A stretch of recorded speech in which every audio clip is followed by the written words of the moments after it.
வணக்கம். ஆகாஷ்வாணி புதுச்சேரி மாநில செய்திகள் வாசிப்பவர் சரவணகுமார்.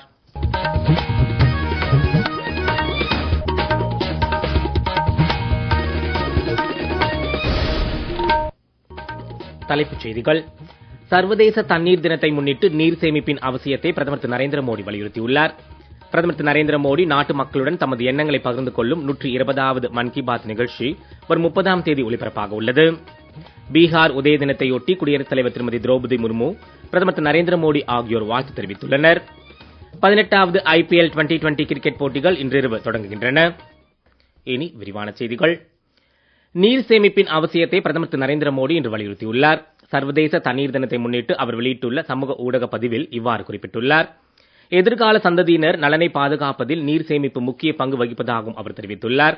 நீர் சேமிப்பு மக்கள் இயக்கமாக உருவெடுக்க வேண்டும் என்ற நோக்கத்தில் பிரதமர் திரு நரேந்திர மோடி பல்வேறு தொடர் நடவடிக்கைகளை மேற்கொண்டு வருகிறார். நீர் சேமிப்பில் சாதனை படைத்தவர்கள் குறித்து அகில இந்திய வானொலியில் ஒலிபரப்பாகும் தமது மனதின் குரல் உரையிலும் பிரதமர் எடுத்துரைத்து வருகிறார்.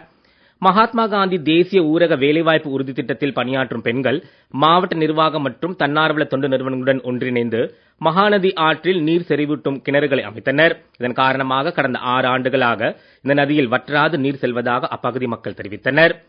சர்வதேச தண்ணீர் தினத்தையொட்டி மத்திய நீர்வளத்துறை அமைச்சர் திரு CR பாட்டீல் விடுத்துள்ள செய்தியில், நீர் சேமிப்பு என்பது கொள்கையாக மட்டுமின்றி மக்கள் இயக்கமாகவும் உருவெடுத்ததற்கு பிரதமர் திரு நரேந்திர மோடி மேற்கொண்ட நடவடிக்கைகளே காரணம் என்று குறிப்பிட்டுள்ளார். சமூக ஊடகத்தில் விடுத்துள்ள இந்த செய்தியில் நீர் ஆதாரங்களை வலுப்படுத்துவதற்காக மத்திய அரசு மேற்கொண்ட நடவடிக்கைகளையும் பட்டியலிட்டுள்ளார். இந்நாளில் நீர் சேமிப்பது என்ற உறுதிமொழி அனைவரும் ஏற்க வேண்டும் என்றும் அவர் வலியுறுத்தியுள்ளார். இந்நாளையொட்டி நாடு முழுவதும் 148 மாவட்டங்களில் மழைநீர் சேமிப்புக்கான இயக்கத்தை மத்திய அரசு தொடங்கியுள்ளது. மத்திய அரசின் ஜல்சக்தி அபியான் மூலம் 6ஆம் கட்ட மழை நீர்பிடிப்பு இயக்கம் ஹரியானா மாநிலம் பஞ்ச்குலாவில் இன்று தொடங்கியது.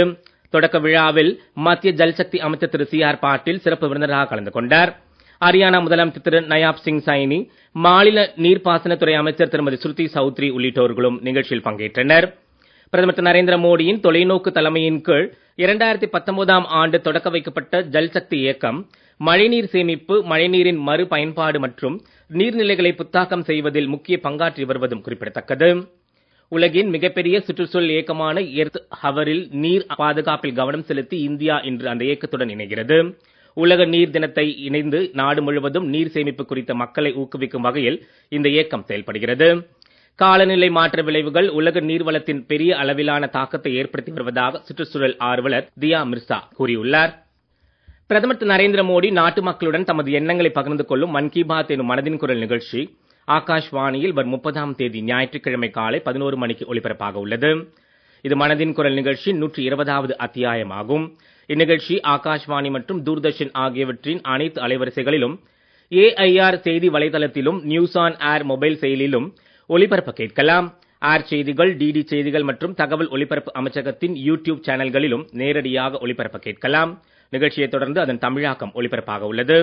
நாடு முழுவதும் பெண்கள் மற்றும் குழந்தைகளுக்கு எதிரான பாலியல் வன்முறை சம்பவங்கள் தொடர்பாக 3 லட்சத்திற்கும் மேற்பட்ட வழக்குகளுக்கு விரைவு நீதிமன்றங்கள் மூலம் தீர்வு காணப்பட்டுள்ளதாக மகளிர் மேம்பாட்டுத்துறை இணையமைச்சர் திருமதி சாவித்ரி தாக்கூர் கூறியுள்ளார். மக்களவையில் கேள்வி நேரத்தின் போது இதனை தெரிவித்த அவர், 754 விரைவு நீதிமன்றங்கள் மூலம் இந்த வழக்குகளுக்கு தீர்வு காணப்பட்டுள்ளதாக குறிப்பிட்டார். தேசிய குழந்தைகள் உரிமை பாதுகாப்பு ஆணையத்தின் சார்பில் பல்வேறு விழிப்புணர்வு நடவடிக்கைகளும் மேற்கொள்ளப்பட்டு வருவதாக அமைச்சர் தெரிவித்தார். பீகார் உதய தினம் இன்று கொண்டாடப்படுகிறது. இதனையொட்டி குடியரசுத் தலைவர் திருமதி திரௌபதி முர்மு, பிரதமர் திரு நரேந்திர மோடி ஆகியோர் வாழ்த்து தெரிவித்துள்ளனர். இந்நாளையொட்டி குடியரசுத் தலைவர் விடுத்துள்ள வாழ்த்து செய்தியில், வளர்ச்சியடைந்த பீகாரை உருவாக்குவதற்கு அம்மாநில மக்கள் தொடர்ந்து பாடுபடுவார்கள் என்று நம்பிக்கை தெரிவித்துள்ளார். பிரதமர் திரு நரேந்திர மோடி விடுத்துள்ள செய்தியில், பீகாரின் ஒட்டுமொத்த வளர்ச்சிக்கு தேவையான அனைத்து உதவிகளையும் மத்திய அரசு வழங்கும் என்று குறிப்பிட்டுள்ளார். நாட்டின் வளர்ச்சியில் கடின உழைப்புக்கு சொந்தமான பீகார் மக்கள் முக்கிய பங்கு வகிப்பதாகவும் அவர் மேலும் தெரிவித்துள்ளார். நீங்கள் கேட்டுக்கொண்டிருப்பது மாநில செய்திகள். ஆகாஷ்வாணி செய்திகளை நேயர்கள் உடனுக்குடன் தெரிந்து கொள்ள எமது புதுச்சேரி மண்டல செய்திப் பிரிவின் சமூக ஊடகங்களான @airnews_புதுவை என்ற X பக்கத்தையும், all India radio news Puducherry என்ற Facebook பக்கத்தையும், @RNU புதுச்சேரி என்ற YouTube சேனலையும் அணுகலாம். செய்திகள் தொடர்கின்றன. இந்திய விண்வெளி ஆராய்ச்சி கழகத்தின் தலைவர் டாக்டர் வி நாராயணன் ஒரு இந்தியரை நிலவுக்கு அழைத்துச் சென்று பாதுகாப்பாக மீண்டும் கொண்டு வரும் பணியில் தங்கள் அமைப்பு செயல்பட்டு வருவதாக கூறினார். இதற்கான வழிகாட்டுதல்களை பிரதமர் திரு நரேந்திர மோடி வழங்கியுள்ளார் என்றும், 2040க்குள் இஸ்ரோ இந்த பணியை நிறைவேற்றும் என்றும் அவர் கூறினார். மேலும் 2030ஆம் ஆண்டிற்குள் இந்தியாவிற்கென சொந்தமாக விண்வெளி நிலையம் அமைக்கப்படும் என்றும் அவர் கூறினார். இந்திய விண்வெளி திட்டத்தின் ஊக்கமளிக்கும் திட்டம் பற்றி பேசுகையில், செவ்வாய் கிரக சுற்றுப்பாதை பயணத்தை முதல் முயற்சியிலேயே வெற்றிகரமாக முடித்த ஒரே விண்வெளி அமைப்பு, அதுவும் ஒரே ராக்கெட்டை பயன்படுத்தி பல சாதனைகளை இந்தியா பெற்றுள்ளது என்றும் கூறினார். வரி ஏய்ப்பை தடுக்க சட்டவிரோத இணையவழி விளையாட்டு நிறுவனங்கள் மீது சரக்கு மற்றும் சேவை வரி நுண்ணறிவு தலைமை இயக்குநரகம் நடவடிக்கை எடுத்துள்ளது.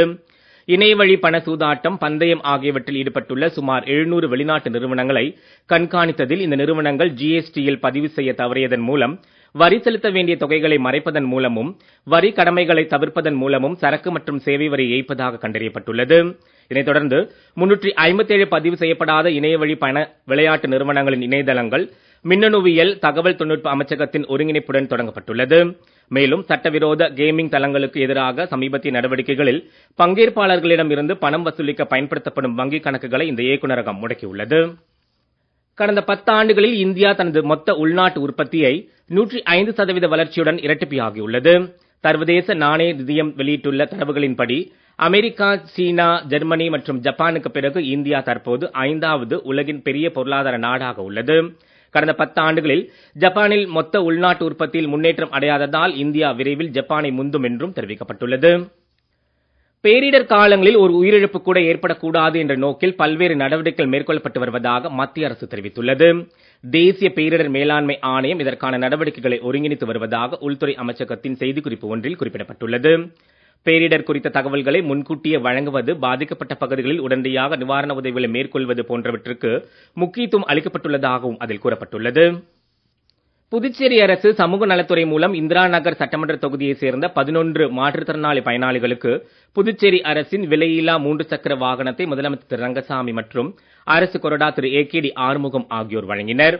நிகழ்ச்சியில் சமூக நலத்துறை இயக்குநர் திருமதி ராகினி, துணை இயக்குநர் திரு ஆறுமுகம், அதிகாரிகள் மற்றும் பொதுமக்கள் பலர் கலந்து கொண்டனர். 18வது IPL 2020 கிரிக்கெட் போட்டிகள் இன்று தொடங்குகின்றன. கொல்கத்தாவில் இன்றிரவு 7:30 மணிக்கு நடப்பு சாம்பியனான கொல்கத்தா நைட் ரைடர்ஸ் அணி பெங்களூர் ராயல் சேலஞ்சர்ஸ் அணியை எதிர்கொள்கிறது.